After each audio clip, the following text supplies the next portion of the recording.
어제 강원도 동해 민통선 부근에서 북한 남성이 붙잡혔다는 소식 전해드렸는데요. 조사 결과 이 남성은 바다를 헤엄쳐 넘어왔고 상륙 이후 군 감시 장비에 여러 차례 포착됐지만 붙잡히기 전까지 아무런 조치가 취해지지 않은 것으로 드러났습니다. 국방부 취재기자 연결해서 알아보겠습니다. 김문경 기자. 네, 국방부입니다. 예.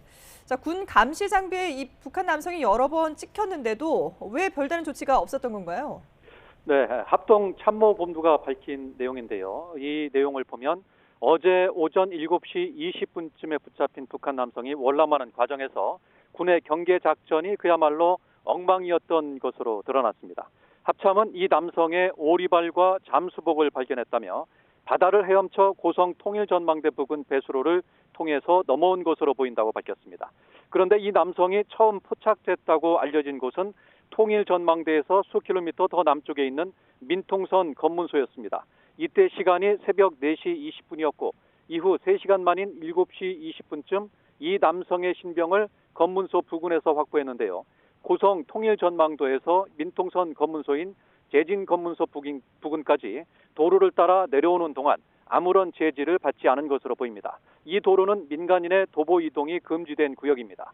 특히 이 남성이 바다에서 해안으로 상륙한 뒤 통일전망대 부근 배수로를 통해 빠져나왔다고 밝혔는데요. 이 과정에서도 별다른 조치가 취해지지 않으면서 유유히 민통선 검문소 부근까지 걸어서 내려올 수 있었던 것으로 보입니다.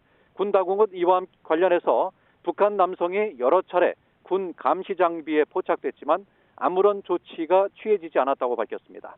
또 지난해 7월 강화도 배수로를 통한 월북 사건이 있은 뒤 배수로 문제가 제기됐지만 이번에는 월남 과정에서 또 뚫렸습니다. 군 관계자는 배수로 차단 시설이 훼손된 것을 확인했다고 밝혔습니다.